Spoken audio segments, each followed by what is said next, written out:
Dan tidak banyak orang tahu. Ternyata dua orang ini itu adalah keturunan dari Nabi Muhammad SAW.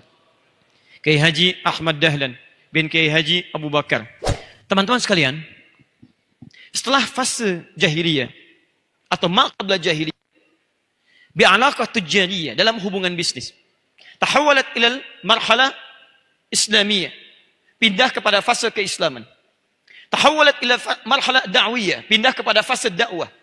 Hubungannya pindah ke fase dakwah, datang di Nusantara, sampai jadi kemudian kerajaan-kerajaan Islam hadir di Nusantara. Ada Samudra Pasai, sampai kerajaan Demak, sampai dengan ke Bugis, sampai dengan ke Timur, sampai dengan ke Ambon, dan seterusnya.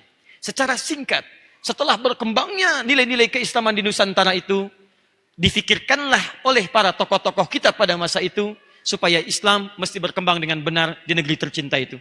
Maka dikirimlah ulama-ulama besar, atau orang-orang terbaik di zamannya, untuk belajar sampai dengan ke Haramain. Dan tidak banyak orang tahu, bahwa di antara sekian orang-orang besar yang dikirim itu, ada yang menetap menjadi mufti di Masjidil Haram, ada yang kemudian kembali mendirikan ormas-ormas besar sampai dengan saat ini, dan tidak banyak orang mengetahui bahwa dengan kesungguhan mereka pada masa itu, hadirlah kita pada saat ini, dan pada akhirnya nanti saya akan tutup, bahkan berdirinya Negara Kesatuan Republik Indonesia tidak akan pernah terpisahkan dari hubungan antara Haramain dengan Nusantara. Poin pertama. Agak cepat. Di antara yang pernah belajar sampai dengan ke Haramain, di antara ulama-ulama kita yang kemudian jadi mufti di sana, satu, ada Syekh Ahmad Khatib dari Minangkabau, dan kemudian beliau perkenalkan namanya dengan nama daerahnya, Ahmad Khatib Al-Minangkabawi. Saya berikan rumus cepat ya, saya pernah sampaikan di sini. Kalau Anda menemukan kalimat-kalimat al di depannya, ujungnya i, ini bukan menunjukkan nama asli, tapi menunjukkan nama daerah pada umumnya. Contoh, siapa yang mengarang kitab Sahih Al-Bukhari? Man alladhi allafa kitab Sahih Al-Bukhari? Imam Al-Bukhari. Al-Bukhari laysat ismun asli, la, laysa ismu dzat. Al-Bukhari ismu daerah. Ismu mantiqah, nama daerah, Bukhara. Al-ismu al-asli huwa Muhammad bin Ismail bin Ibrahim bin Al-Mughirah bin Al-Bardizbah. Ya, tinggal di Kecamatan Ju'fa, Kabupaten Bukhara, Provinsi Khurasan, negara Uzbekistan sekarang. Nah, kalau ada orang non-Arab datang ke Arab, umumnya memperkenalkan dengan nama daerahnya supaya diketahui, ini saya berasal bukan dari Arab, dari daerah A, tapi Islam sudah masuk ke tempat saya. Rumusnya tambah al di depannya, ujungnya ganti dengan i. Saya Muhammad dari Bukhara, tambah al. Al-Bukhara, ujungnya tutup dengan i. Al-Bukhari. Ana Al-Bukhari, yani ana asli min Al-Bukhara. Ana At-Tirmidzi, aslu Muhammad. At-Tirmidzi namanya Muhammad, berasal dari Tirmidz, maka disebut dengan At-Tirmidzi. Syekh Ahmad Khatib dari Minangkabau. Fokus teman-teman. Syekh Mahfud dari Termas, Syekh Mahfud At-Termasi. Syekh Abdus Somad dari Palembang, bukan dari Riau sekarang ya, yang dari Palembang. Syekh Abdus Somad dari Palembang, Abdus Somad Al-Palembangi. Syekh Nawawi dari Banten, Syekh Nawawi Al-Bantani. Syekh Yasin dari Padang, Syekh Yasin Al-Padangi. Bahkan sampai sekarang, Syekh Yasin itu luar biasa, bukan hanya sekedar jadi ahli hadis, musnid ad-dunya, pembaca sanad hadis di Masjidil Haram, tapi beliau di antara yang paling bagus dalam menafsirkan syarah Sunan Abu Daud, yang sekarang manuskripnya ada di Muthaf Museum Mekah, sampai saat ini belum pernah diterjemahkan. Mudah-mudahan nanti ada yang dari UPI datang ke sana, bisa melihat dan menerjemahkan insya Allah. Ya. Tidak cukup dengan amin, mesti belajar dulu. Ya. Kembali ke sini. Nah, yang paling menarik teman-teman sekalian, Anda bisa pakai rumus itu ya. Pak Rektor dari mana asalnya? Cicalengka. Masya Allah. Ana Rektor UPI Al-Cicalengkai. Bisa dipakai itu. Kalau umrah atau haji ya, bisa dipakai. Taib. Fokus teman-teman. Berangkatlah kemudian para ulama ke sana. Ada yang jadi mufti di sana. Ada yang kembali lagi ke Nusantara. Siapa yang kembali lagi? Yang paling menarik di antara yang kembali adalah murid-muridnya para ulama-ulama yang disebutkan tadi, termasuk sebagian dari keturunan mereka, itu yang tadi menjadi menteri urusan haji di Arab Saudi sampai dengan kekinian. Baik, siapa yang kenal dengan nama Kiai Haji Ahmad Dahlan? Kenal di mana tuh? Baik. Lihat Kiai Haji Ahmad Dahlan. Siapa yang kenal dengan Kiai Haji Muhammad Hashim bin Ash'ari? Luar biasa. Taib. Kiai Haji Ahmad Dahlan mendirikan apa? Muhammadiyah, tanggal berapa? 18 November 1912. Kiai Haji Muhammad Hashim bin Asy'ari mendirikan apa? Nahdlatul Ulama. Tanggal berapa? Tahun berapa? Bukan. Jangan ngarang. Mengarang cuma ada di pelajaran bahasa Indonesia. Ya. 31 Januari 1926.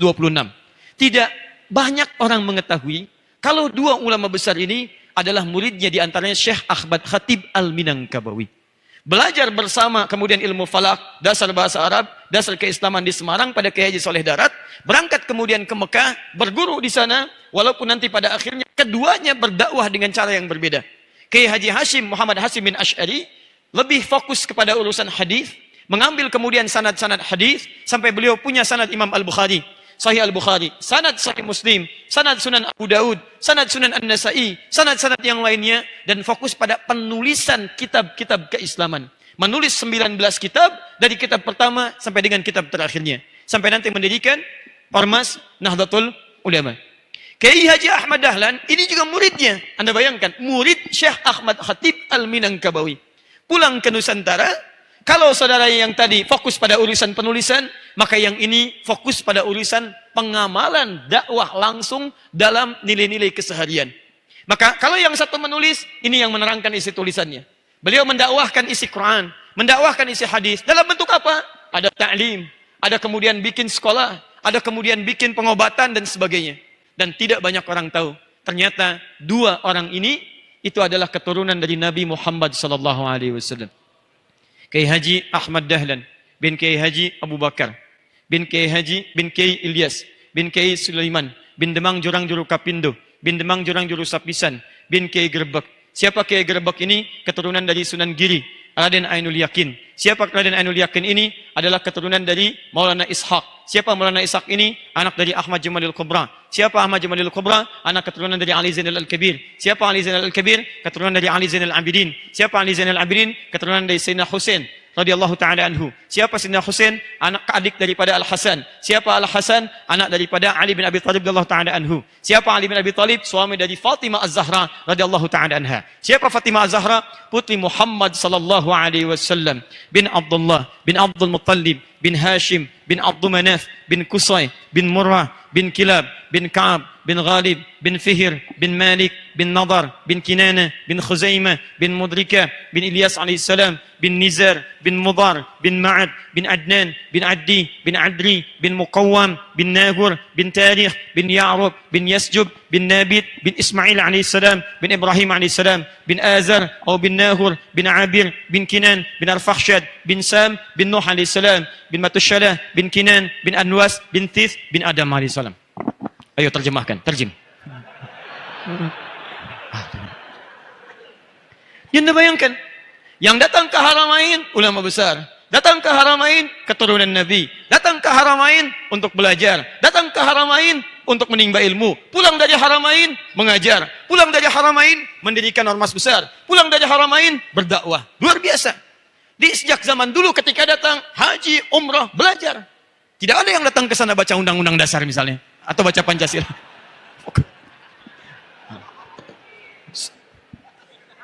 Fokus pada bahasan kita, jangan dipotong video saya. Baik, teman-teman sekalian, itu luar biasa. Maka dari itu kalau kita ingin katakan hubungan kita dengan Haramain ada hubungan bisnis. Jadi kalau mau bisnis silahkan. Ya, yang haji orang Islam, yang umrah orang Islam. Masa yang jualan yang tidak beriman? Tidak ada masalah. Ada yang investasi bikin hotel, ada yang investasi bikin belanjaan, ada yang investasi jualan. Dan disebutkan di Quran. Silahkan. Anda buka Quran surah kedua Al-Baqarah.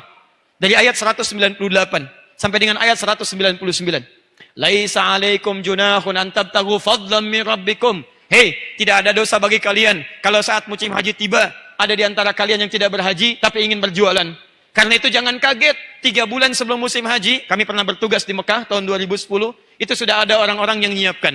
Ada yang jualan sajadah, ada yang jualan tasbih, ada yang jualan mushaf, ada yang jualan oleh-oleh, ada yang jualan cenderamata, ada yang jualan buah hati. Demi Allah saya katakan, bahkan sebelum antum datang ke sana, mereka sudah berusaha belajar bahasa Indonesia. Ibu murah. Masya Allah, padahal mahal. Betul. Di Jeddah cuma 3 real, di sana 9 real. Murah, murah, murah, murah. Luar biasa. Tapi poinnya, dia mau belajar bahasa Indonesia. Kalau bahasa Indonesia tidak penting, mustahil mereka tidak pelajari. Kalau bahasa Indonesia tidak penting, mustahil ada fakultas dipelajari di UPI. Ada jurusan bahasa Indonesia, Pak? Tidak salah-salah amat itu. Baik. Ada, berarti penting. Dan pentingnya bahasa Indonesia itu ketika dibuktikan di tanah haram sampai dengan saat ini bukan hanya menunjukkan hubungan bahasa, tapi ada hubungan kekerabatan yang sangat dalam di dalamnya. Silakan dagang, gak ada masalah. Zaman jahiliyah orang dagang, zaman sekarang dagang. Cuman zaman jahiliyah penuh dengan riba, penuh dengan tipu-tipu. Zaman sekarang hilang ribanya, hilang tipu-tipunya. Jadi mohon maaf, kalau sekarang ada pebisnis coba menipu, dia terlambat. Kalau ada pebisnis mencoba riba, dia ketinggalan. Karena orang jahiliyah sudah duluan. Demi Allah saya katakan, sudah duluan. Ya, dan mereka tobat. Ini luar biasa. Orang jahiliyah, orang kasar, suka nipu, suka riba, tobat. Anda sudah keluar dari jahiliyah. Kemudian Anda bisa lebih hebat daripada orang jahiliyah. Silakan, Anda yang mengaku keluar dari jahiliyah, seharusnya lebih jauh dibandingkan dengan orang-orang di sifat zaman jahiliyah. Islam datang, hilang keburukan. Islam datang, hilang celaan. Jika zaman jahiliyahnya sudah hilang, Anda kembali dengan perbuatan seperti itu, ada yang salah dengan keislaman yang telah kita praktikkan saat ini. Paham? Terakhir, fokus ini. Ini yang paling luar biasa. Saya sangat bersyukur pada Allah. Ternyata tiga hubungan ini, baik bisnis, baik ibadah. Saya cek, orang Indonesia ada yang jualan di Mekah? Ada. Sampai jualan bakso orang Indonesia. Silahkan cek kalau nggak percaya. Saya belum pernah lihat ada orang Cina jualan bakso di Mekah. Pasti orang Indonesia. Pasti itu, ya teman-teman dari Madura dan sebagainya. Itu pasti itu. Silahkan cek. Yang jualan nasi uduk, nggak ada orang Jepang jualan nasi uduk, orang kita. Jadi dijaga oleh Allah hubungan ini yang luar biasa. Dari perdagangan sekarang masih ada. Haji umrah sekarang masih ada. Ada. Dan yang terakhir, ini yang saya ingin pertahankan. Dan kita dapat kabar gembira untuk bagian terakhir ini. Ada hubungan ilmiah. Hubungan pengetahuan yang harus kita pertahankan sampai dengan kekinian. Zaman dulu ulama kita belajar, mendapatkan pengetahuan, pulang ke sini kemudian mengamalkan ilmunya. Maka saya mohon zaman sekarang supaya tidak terputus nilai-nilai hubungan keilmuan itu, kita harus kembali kembangkan hubungan itu untuk mengembangkan nilai-nilai keislaman kita sampai dengan di masa yang akan datang. Kalau dulu kampusnya ada di Mekah, ada di Madinah dalam bentuk masjid, sekarang terbuka, di Mekah ada Ummul Qura, di Madinah ada Jamiah Islamiyah, ada juga kemudian di Jeddah, King Abdul Aziz University, cabangnya dibuka di beberapa tempat di dunia ini. Maka saya berharap setidaknya kita mesti manfaatkan peluang-peluang ini untuk mengembangkan nilai-nilai hubungan yang sudah terwujud abadi sejak masa lalu.